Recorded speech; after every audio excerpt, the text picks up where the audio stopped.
नमस्कार, हमारे खास कार्यक्रम में आप सभी का बहुत स्वागत है। आपके साथ मैं हूं नलिनी पांडे। तो प्रधानमंत्री मोदी ने यशोभूमि का उद्घाटन किया। दिल्ली के द्वारका में पहले यशोभूमि एक्सपो सेंटर के पहले चरण का उद्घाटन हुआ है। तस्वीरें हम आपको यहां पर दिखा रहे हैं, लाइव तस्वीरें इस वक्त आप देख रही हैं। दिल्ली में यशोभूमि का उद्घाटन, प्रधानमंत्री नरेंद्र मोदी की तरफ से उद्घाटन। भारत बोले आयुष्मान भव, क्योंकि आज प्रधानमंत्री नरेंद्र मोदी का जन्मदिन है। इसको लेकर देश भर में अलग अलग कार्यक्रम आयोजित होते हुए,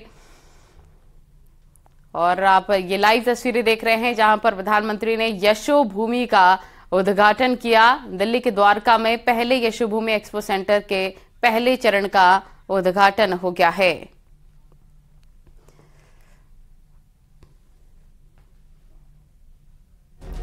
दिल्ली में यशोभूमि का उद्घाटन हुआ है और देश भर में अलग अलग जगहों पर प्रधानमंत्री नरेंद्र मोदी के जन्मदिवस के अवसर पर कार्यक्रम आयोजित किए गए हैं। इसको लेकर 70 जगहों पर 70 मंत्री रहेंगे। लेकिन आज का दिन बहुत ज्यादा अहम इसलिए भी है कि प्रधानमंत्री नरेंद्र मोदी आज देश को बड़ी सौगात देते हुए नजर आ रहे हैं। आज दिल्ली में यशोभूमि का भी उद्घाटन हुआ है। आज ही के दिन प्रधानमंत्री विश्वकर्मा योजना भी लॉन्च करने की तैयारी, तो देख सकते हैं प्रधानमंत्री हाथ हिलाकर सभी का अभिवादन स्वीकार करते हुए। विनीत हमारे सहयोगी तमाम जानकारी के साथ हमारे साथ फोन लाइन पर जुड़ गए हैं। विनीत, आज जन्मदिन है प्रधानमंत्री नरेंद्र मोदी का और ऐसे में प्रधानमंत्री ने यशोभूमि का उद्घाटन कर दिया है। कितना महत्वपूर्ण यशोभूमि का उद्घाटन होना? जी, निश्चित तौर पर मैं आपको बताना चाहूंगा कि प्रधानमंत्री नरेंद्र मोदी ने यशोभूमि का उद्घाटन किया है। निश्चित तौर पर यह जो यशोभूमि का उद्घाटन है, न सिर्फ दिल्ली वालों को प्रधानमंत्री नरेंद्र मोदी ने सौगात दी है, बल्कि देशवासियों को भी एक बड़ी सौगात दी है। जिस तरह का कन्वेंशन सेंटर जो है वो बना है, और यह कन्वेंशन सेंटर कहीं ना कहीं देश की प्रगति में हिस्सेदार बनेगा, क्योंकि जिस तरह से वहां पर आयोजन किए जाएंगे, बड़े आयोजन किए जाएंगे, वो निश्चित तौर पर देश और दुनिया में एक बड़ा केंद्र जो है वो इंटरनेशनल सेंटर बन जाएगा, जहां पर एग्जीबिशंस लगाए जाएंगे, जहां पर विभिन्न प्रदर्शनियां लगाई जाएंगी, जहां पर विभिन्न आयोजन किए जाएंगे। एक बड़ा जो भारत में जो विकसित भारत बन रहा है। प्रधानमंत्री नरेंद्र मोदी जिस तरह से लगातार कहते हैं कि आजादी का अमृत महोत्सव का काल चल रहा है, और जब 2047 में हमारे आजादी के 100 साल पूरे हो जाएंगे, उस वक्त एक विकसित भारत की परिकल्पना जो है वो प्रधानमंत्री नरेंद्र मोदी कर रहे हैं। और ऐसे में विकास के लिए जिस तरह से विभिन्न आयोजनों की जरूरत होती है, उसमें कहीं ना कहीं यह जो कन्वेंशन सेंटर है वो मील का पत्थर साबित होगा। एक और बड़ी बात यहां पर मैं आपको बताना चाहूंगा कि यह जो कन्वेंशन सेंटर बनाया जा रहा है, कहीं ना कहीं जो आधुनिकता को कहीं ना कहीं प्रदर्शित कर रहा है। यहां पर जरूरी आधुनिक चीजें जो है वो लगाए गए हैं। जिस तरह से हम देख रहे हैं कि इसे पूरी तरह से हाईटेक बनाया गया है, जो 5G नेटवर्क है उसके साथ में जोड़ा गया है। कन्वेंशन सेंटर के हॉल के बारे में अगर हम बात करें तो वहां पर विभिन्न स्क्रीन लगाए गए हैं, और एक जो कनेक्टिविटी इस कन्वेंशन सेंटर की है उसकी कनेक्टिविटी को बेहतर रखा गया है। मेट्रो से इसकी कनेक्टिविटी को अगर हम देखें तो इसकी मेट्रो ट्रेन से कनेक्टिविटी बहुत ही बेहतर रखी गई है। इसके साथ ही साथ मैं आपको बताना चाहूंगा कि जिस तरह से प्रधानमंत्री नरेंद्र मोदी आज खुद मेट्रो का भी उन्होंने उद्घाटन भी किया, तो बड़ी सौगात जो है वो उन्होंने दिल्ली वासियों को दिया है, साथ ही साथ देशवासियों को बड़ी सौगात दिया है। एक और बड़ी बात यहां पर मैं आपको बताना चाहूंगा कि जिस तरह से भारतीय रेल जो है वो अपनी स्पीड को बढ़ा रही है, उसी तरह हमने देखा कि दिल्ली मेट्रो ने भी आज अपने एयरपोर्ट मेट्रो लाइन का भी स्पीड जो है वो बढ़ाया है। 120 किलोमीटर प्रति घंटे की रफ्तार से अब दिल्ली की जो मेट्रो एक्सप्रेस में जो एयरपोर्ट लाइन है उसमें दौड़ेगी। तो साफ तौर पर जिस तरह से जो कनेक्टिविटी है उसको बढ़ाने का काम प्रधानमंत्री नरेंद्र मोदी ने किया है, क्योंकि जिस तरह की योजनाएं हैं, जिस तरह से स्पीड को काफी महत्वपूर्ण माना जाता है। इसके साथ ही साथ अगर हम बात करें विश्वकर्मा पीएम विश्वकर्मा योजना की शुरुआत भी होगी, जिसमें श्रमिकों को इससे जोड़ा जाएगा। देश के विकास में प्रधानमंत्री नरेंद्र मोदी का साफ तौर पर मानना है कि श्रमिकों का महत्वपूर्ण भूमिका है, उनका योगदान काफी महत्वपूर्ण मानते हैं। और जिस तरह से उनकी स्किलिंग की बात होती है, रीस्किलिंग की बात होती है, स्किल डेवलपमेंट की बात होती है, प्रधानमंत्री नरेंद्र मोदी ने इसी को लेकर के प्रधानमंत्री विश्वकर्मा योजना की शुरुआत की है, जिसमें जो श्रमिक है, शिल्पकार है, कारीगर है, विभिन्न में इस तरह के जो व्यवसाय से जुड़े हुए विभिन्न लोग हैं उन्हें इसमें जोड़ा जाएगा। न सिर्फ उनके स्किल को बढ़ावा दिया जाएगा बल्कि उनके स्किल के मुताबिक जब वो ट्रेनिंग लेंगे तब उन्हें स्टाइपेंड भी दिया जाएगा। साथ ही साथ अगर वो अपना व्यवसाय में शुरू करना चाहें तो उसके लिए उन्हें लोन में भी दिया जाएगा। एक बड़ी बात यहां पर मैं आपको बताना चाहूंगा कि प्रधानमंत्री नरेंद्र मोदी लगातार कहते हैं कि देश के विकास में सभी का योगदान जो है वो होना चाहिए, देशवासियों का योगदान होना चाहिए।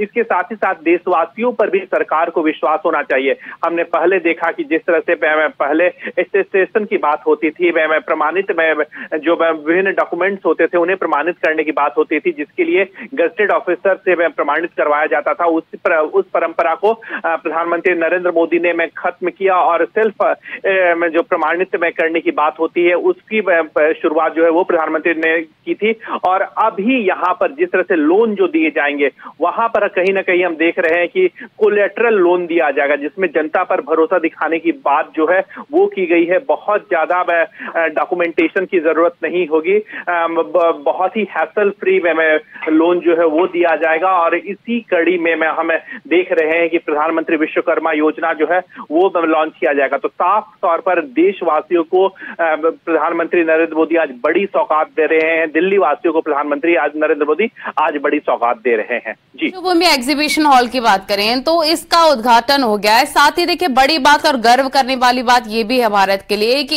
ये जो हॉल है दुनिया के सबसे बड़े एग्जीबिशन हॉल में से अब ये एक शुमार हो चुका है।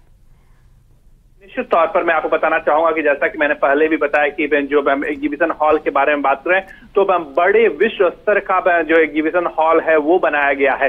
एक और बात यहां पर मैं आपको बताना चाहूंगा कि अभी से कुछ दिन पहले ही जब भारत में G20 के राष्ट्राध्यक्ष, विभिन्न राष्ट्रों के राष्ट्राध्यक्ष आए थे, उस वक्त हमने देखा कि एक भारत मंडपम का उद्घाटन जो है वो प्रधानमंत्री नरेंद्र मोदी ने किया था। एक वर्ल्ड क्लास का एक एग्जीबिशन हॉल जो है वो बनाया गया था प्रगति मैदान में, उसी के स्तर का। और मैं कहीं ना कहीं में वो जो लोगों की बैठने की फैसिलिटी है वो उससे ज्यादा बड़ी अगर हम बात करें तो निश्चित तौर पर एक बड़ा एग्जीबिशन हॉल जो है वो दिल्ली के द्वारका में बनाया गया है। एक बड़ी बात यहां पर मैं आपको बताना चाहूंगा कि इस समय जो एग्जीबिशन हॉल में बनाया गया उसे हाईटेक तो रखा ही गया है, साथ ही साथ पूरी तरह से भारतीय परंपराओं का वहां पर अगर हम देखें तो पूरी तरह से भारतीय परंपराओं का भी ख्याल रखा गया है। प्रधानमंत्री नरेंद्र मोदी ने जिस तरह से पंच प्रण लिए थे जिसमें उन्होंने भारतीय परंपराओं के गर्व करने की बात की थी, तो निश्चित तौर पर भारतीय परंपराओं के प्रतिबिंब जो है वो यहाँ पर भी देखने को मिल रहे हैं।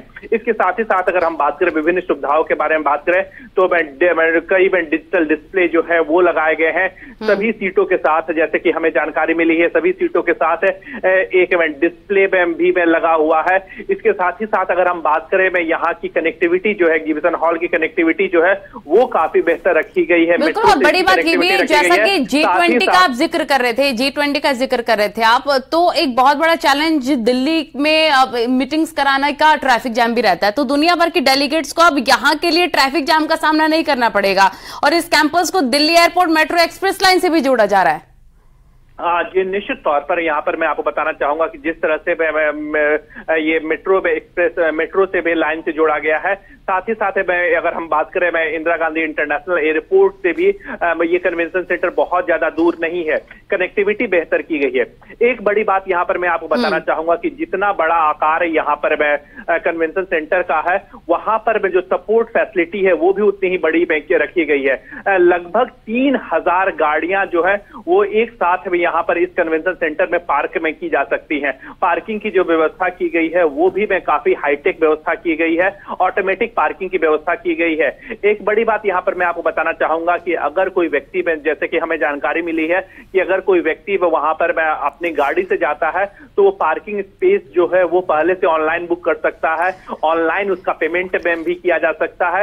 तो पूरी तरह से जो ख्याल रखा गया है, पार्किंग की पूरी व्यवस्था की गई है, बड़ी व्यवस्था की गई है। है, जैसा कि बताया गया है कि लगभग 3000 गाड़ियां जो है वो एक साथ पार्क हो सकती है। इसके साथ ही साथ पार्किंग की जो नई तकनीक है, अत्याधुनिक तकनीक है, उसके भी पूरी तरह से ख्याल रखा गया है। तो कन्वेंशन सेंटर को तो हाईटेक बनाया गया है। इसके साथ ही साथ यहाँ के जो सपोर्ट सिस्टम है उसे भी काफी हाईटेक और काफी मजबूत बनाया गया है। चाहे अगर हम पार्किंग की बात करें, चाहे हम रोड कनेक्टिविटी की बात करें, चाहे हम एयर कनेक्टिविटी की बात करें, या फिर हम अगर मेट्रो कनेक्टिविटी की बात करें, तो सभी को काफी दुरुस्त बनाया गया है, सभी को काफी आधुनिक बनाया गया है, ताकि विश्व स्तर का कन्वेंशन सेंटर बनने के साथ साथ यहाँ की कनेक्टिविटी जो है वो भी मजबूत की जा सके। बिल्कुल, और ये भी सुनने में आ रहा है, और ये महत्वपूर्ण जानकारी कि यशोभूमि सिर्फ आधुनिक सुविधाओं से लैस नहीं है, जिसके बारे में आप बता रहे हैं काफी कुछ फीचर से बहुत बेहतरीन है, बल्कि यहाँ पर पर्यावरण का भी खास ख्याल रखा गया है। अगर वाटर ट्रीटमेंट प्लांट की बात करें, 100% पानी को रीयूज बनाने लायक भी है,